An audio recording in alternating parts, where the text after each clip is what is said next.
Hey, all you action figure enthusiasts out there, JC here with a TNI quick review.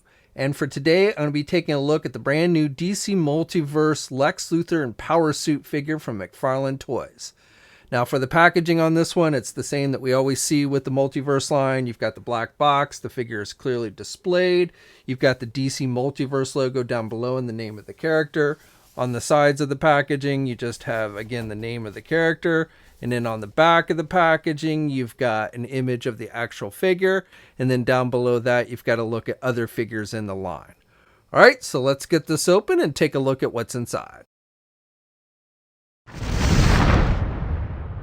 Okay, so here's a look at the figure outside the packaging along with the other content. So let's just go over the accessories that come with this one real quick, which aren't a lot. You get this same type of circle display stand that we get with all the Multiverse figures, done with thin black plastic, has the DC logo on it, and one foot peg. You also get an extra pair of hands. So you get a pair of grip type hands, and then the second pair of hands, which I have attached to the figure currently, are a closed fist for the left hand and then an open hand on the right. So two pairs of hands, and then finally you get the card with the artwork, same artwork or image that's on the back of the packaging, and then on the back here you get a brief bio for the character. Okay, now let's take a look at the figure itself. So we'll start off with the head sculpt here, and overall I think they've done a fairly decent job. You know, definitely looks like Lex Luthor, how he tends to look in the comic books. Obviously he's bald. My only really minor complaint with the head sculpt is with the eyes. It's almost kind of like they have him looking off to the left. This pupil is a bit bigger than this one, and then again it's just kind of the way it looks like they were trying to get him to look off to the left for some reason. So I would have kind of preferred if the pupils were looking more like they're looking straight ahead. Skin tone is pretty good on the head sculpt. Now this piece, this collar piece, is done with a rubber type material, so it does have some give. I have noticed a little bit of paint that is washed off, the purple that is washed off, or actually it looks more like the skin tone is washed onto the purple portion of the costume there at the neck. But otherwise, paint applications on the figure are pretty solid. So you've got the green on the armor pieces, and again you have like this soft rubber here on these shoulder pads. You have some gray and silver, white silver here on the center piece. You also have these little circle pieces here on the sides are painted gray. Then on the back you've got pretty good detailing. And the purple is a metallic type purple, which overall looks pretty good here, like on the arms. And then you've got some sculpting detail there. And then you have down here on his stomach, again, the metallic purple with pretty good sculpting detail. This crotch piece is a separate piece. It's done with a rubber type material. You've got these wrist gauntlets, which are sculpted. These are a little bit harder plastic, but you have some flexibility here on the ends. You have the purple underneath there on the arms, and again, pretty good sculpting detail. And you've got the purple here on the crotch piece as well. So I think they've done a pretty good job with the overall sculpting of the armor. You've got the line work here on the butt. And as I said, other than up by the neck, you've got pretty good paint applications. I have a little bit of a purple mark here. It looks like that got on the green. And then you've got the feet with additional sculpting detail with the line work on the top. Now the figure stands just a little bit over 7¼ inches tall.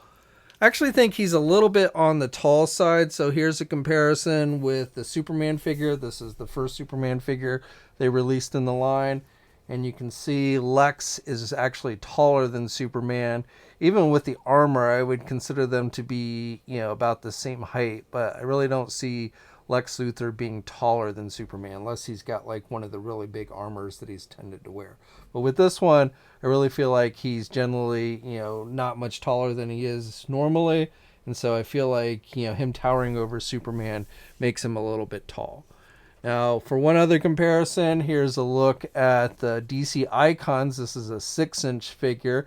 This is actually one of my favorite versions of this particular armor, as far as figures go. Again, this is the DC Icons one from DC Collectibles that was released several years ago. And so, overall, You know, I kind of like the look of this one, the armor on this one better than this one.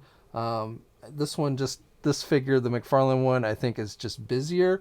I don't know. I just like the more simplistic look of the Icons one. That's not to say the McFarlane one is bad or anything. I just, as far as my personal preference, I kind of prefer the Icons one. Okay, so now let's go over articulation. You can turn the head all the way around if you want to. He can look down about that much, and then he can look up about that much. You can't really get it back any further, so for flight poses and stuff, it's not fantastic. And then with the arm, you can get the arm up really good. You've got rotation there. You do have a butterfly type joint, so you've got some back and forth movement. You've got the bicep swivel. You do get a double hinged elbow on this one, so he can bend his elbow pretty good. You've got the rotation with the hands, and then you also have the hinges on the hands, so you've got the up and down movement, which is pretty good. You have a midsection rotation here, so you can rotate. Now, again, getting this kind of torso section all to kind of line up evenly can be somewhat difficult, but again, you do have rotation. You don't get an ab crunch with this one. He really can't crunch forward. You can look back a little bit, though you do get gappage there. You can see a big gap there. It looks like you're looking down his pants or something. Again, this crotch piece is a separate piece. And you also get waist rotation with this figure as well. And you get some pivot back and forth there at the waist. The legs, he can do the splits really good. You know, he can get the legs up high. You can get the leg forward really good, and back. So you get pretty good leg movement. You've got that rotation up high on this figure. So, you know, again, pretty good leg movement. Now, you don't get a true traditional thigh swivel with this one. You never do. He has a double hinged knee, so good bending there at the knee. And then with the feet, you've got up and down movement. You've got some rotation. It's essentially on a ball hinge joint. And then you also get the toe articulation with these figures as well. And 2 peg holes on the bottom of the feet. Okay, so that's my review. So just quick rundown overall. I do like the overall sculpting detail on the body and the armor. I think they've done a pretty good job with that. Paint applications overall are pretty solid, so no real complaints there. My only minor complaints with the figure are I don't like how they did the eyes, where he's kind of looking off to the left, and I do think he's a little bit tall, being that he does tower over the Superman figure. I won't, maybe tower is harsh, but he's definitely taller than Superman.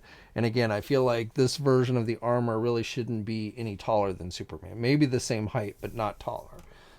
That's just me. You know, maybe you think he should be taller in the armor. I don't know. But for me, I just feel like he is a little bit on the tall side. Otherwise, though, very good figure, and worth adding to your DC Multiverse collection if you're a fan of Lex and this particular look for him. Now, this figure is available now. You can get it at places like my sponsor, Big Bad Toy Store, or Entertainment Earth. Both places do have the figure available. You can get it at other places like Amazon as well. And as always, I'd love to hear your thoughts about the figure. If you already have it, let me know down in the comments section below. Like the video if you're so inclined. Subscribe to the channel if you haven't already. Thanks for watching, and until next time, I'll catch you guys later. Hey, thanks for watching today's video, and be sure to subscribe to the channel if you haven't already, and hit that bell notification so alerted every time I upload a new video. And be sure to head over to the Toy News International and Marvelous News message boards communities. It's a great place to talk toys and win cool contests like $100 store credits to Big Bad Toy Store. And remember, action figures are great.